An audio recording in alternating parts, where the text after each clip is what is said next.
Dans l'Évangile qu'on vient d'entendre ce matin, le passage qui a retenu mon attention, c'est le passage où on dit qu'on était frappé par l'enseignement de Jésus, parce qu'il enseignait avec quelqu'un comme un homme qui a autorité et non pas comme les scribes. Et j'avoue que cette semaine, quand je préparais mon homélie, je revenais sur cette phrase-là. Il enseignait avec autorité. Et les images qui sont remontées en moi j'étais un ancien professeur, j'enseignais mathématiques au secondaire. Et quand on est professeur, vous savez, dans les écoles, on a des salles de professeurs. Et dans les salles de professeurs, entre les cours, on jase. On règle les nouvelles du monde. Puis avec le temps, on finit par se connaître dans une même école des professeurs. Puis on savait ceux qui avaient de l'autorité, puis ceux qui n'avaient pas pantoute. Puis on se parlait entre nous autres. On savait que tel professeur, là, il était souvent en retard à ses cours. Et vous savez ce qu'il demandait à ses élèves? Il insistait beaucoup pour que ses élèves soient à l'heure. Ça ne marche pas fort. Un autre professeur qui n'avait aucune autorité, vous savez ce qu'il disait à ses élèves? C'est la pire chose à faire. Il disait à ses élèves, si vous n'arrêtez pas de parler, je vais arrêter mon cours. Hey, c'est en plein ça qu'ils voulaient, les élèves. Si vous voulez faire plaisir à vos élèves, dites ça. Et surtout, une fois qu'il l'avait dit, il ne le faisait jamais. Alors, si vous voulez perdre toute autorité, c'est fantastique. Pour revenir au texte de l'Évangile, il me semble que dans l'Évangile de ce matin, c'est comme si on veut opposer l'autorité des scribes à l'autorité de Jésus. Ce qui faisait que les scribes n'avaient pas beaucoup d'autorité, vous savez ce qu'ils faisaient les scribes, eux autres? Ils enseignaient, mais ils répétaient ce que les autres avaient dit. Pourquoi tu dis ça? Bien, l'autre, il le dit. Pas fort comme argument. Et tout l'enseignement des scribes était centré sur la loi, respecter les préceptes. Et un des aspects qui faisait que les scribes n'avaient pas beaucoup d'autorité, Jésus va le dire dans une autre part de l'Évangile, Jésus va dire, faites attention aux autres. Ils disent, ils ne font pas. Ça, c'est la meilleure façon d'avoir aucune autorité. Quant à Jésus, qu'est-ce qui faisait que Jésus avait autorité, comme on disait, quand il enseignait, les gens l'écoutaient, il était crédible? C'est parce que Jésus vivait ce qu'il disait. Jésus ne faisait pas juste parler du royaume de son Père qui s'en venait, il travaillait pour que ça arrive. Jésus guérissait des malades. Jésus libérait des gens. Et l'autorité que Jésus avait, là, ce n'était pas une autorité qu'on mettrait sévérité, c'est pas ça. Son autorité, lui, c'était plutôt sa crédibilité. Parce qu'il se servait de ça, non pas pour écraser les gens, pour dominer les gens, mais pour les libérer. Quand les gens rencontraient Jésus, ils avaient le goût d'être meilleurs. Ils avaient le goût de donner le meilleur d'eux-mêmes. Et des personnes comme ça, c'est stimulant. Quand tu rencontres quelqu'un qui t'amène à donner le meilleur de toi-même, tu dis, amène-les-en des personnes comme ça nous fait du bien. Et ce matin, moi, je dirais que cette parole de Dieu, elle est toujours d'actualité. Je crois qu'au Québec, en 2012, on a besoin de rencontrer des personnes crédibles. On a le goût de rencontrer des personnes vraies, des personnes authentiques. Moi, je vous dis ça, je suis dans une église, mais même si vous consultez d'autres choses, vous allez voir, c'est vraiment ce que les gens veulent. Je vous donne un exemple. Il y a un certain temps, j'étais dans une salle d'attente. Vous savez, quand on est dans une salle d'attente, qu'est-ce qu'il y a? Il y a toujours une table avec des magazines qui sont passés date. Alors, j'ai fouillé les magazines qu'il y avait là. J'ai pris un magazine que je ne lis pas souvent, c'est le magazine Elle Québec. Et dans ce magazine-là, il y avait un article qui m'a attiré parce que c'était marqué « Où sont nos héros? » Pas zéro, là. « Où sont nos héros? » Alors, je lisais l'article en attendant. Et dans l'article, on disait ceci.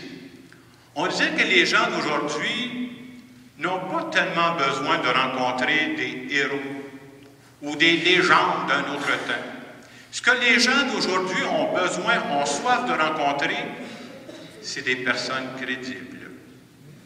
De rencontrer des pères, des mères de famille crédibles dans leur façon d'aimer leur enfant. De rencontrer des parents, des personnes qui avancent en âge et qui sont toujours sereines. On a besoin de rencontrer ça. J'ai besoin de rencontrer des professionnels avec qui je fais affaire, là, qui sont crédibles parce qu'ils prennent leur sens de responsabilité. On a besoin de rencontrer des personnes vraies. J'essaie de penser à des exemples de personnes vraies que je connais. Pendant des années, moi, j'ai fait des camps bibliques dans la région de Charlevoix. J'ai connu un couple qui vient de Sherbrooke. Et ce couple-là, depuis plus de 20 ans, je ne vous parle pas de 2 fins de semaine, là, depuis plus de 20 ans, ce couple-là ont une maison d'accueil pour les personnes handicapées intellectuelles. Ils vivent tous les jours avec ces personnes-là. Ils font des levées de fonds parce que ça prend de l'argent pour subvenir à ces besoins-là. Ils prennent même des semaines de vacances avec ces personnes-là pour leur permettre de vivre de belles vacances. Alors, vous comprendrez que quand ils parlent, eux autres, du souci des plus démunis, du souci des plus pauvres, ils sont crédibles. Pourquoi? Bien, ils sont en train de le vivre. Puis, ils n'ont pas fait ça 2 fins de semaine, ça fait 20 ans qu'ils font ça. Je dirais qu'à mes yeux, des personnes comme ça, ce sont des personnes crédibles. Ou encore, je dirais, ce seront des héros, comme dirait la revue Elle Québec, là, même si je ne suis pas abonné à la revue. Là. Je trouve que ça nous rappelle que c'est ce que l'Évangile veut nous dire. Et aujourd'hui, là, c'est de ce genre de personnes-là qu'on a besoin. Alors ce matin, nous autres, quand on vient vivre l'Eucharistie, comme chrétiens, comme chrétiennes, on veut être des personnes crédibles.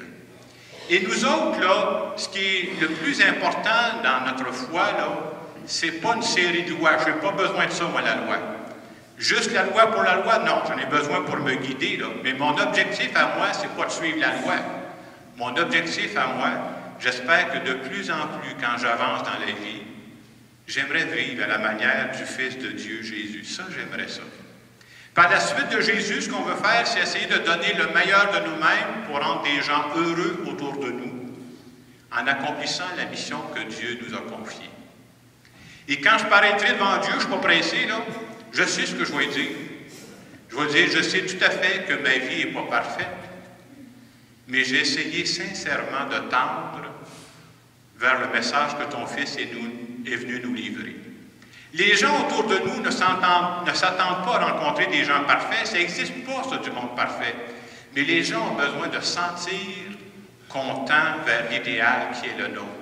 Même si l'idéal est toujours au-dessus de nous autres, je ne peux jamais vivre ça parfaitement, je continue à tendre vers ça.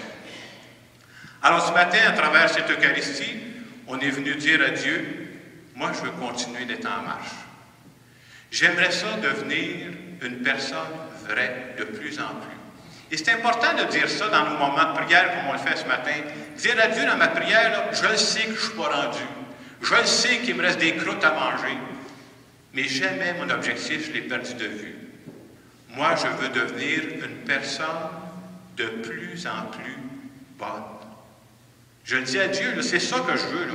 Je veux devenir une personne de plus en plus vraie. Je veux devenir une personne de plus en plus authentique. Et ce que je veux dire à Dieu, je me connais. Seul, j'y arriverai jamais. Je veux dire à Dieu, viens m'aider, viens m'inspirer, parce que c'est exactement ce que je veux faire de ma vie. Et ce matin, dans le court silence que je vais vous laisser, essayons de prendre un moment pour dire comment cette parole de Dieu rebondit dans mon cœur ce matin.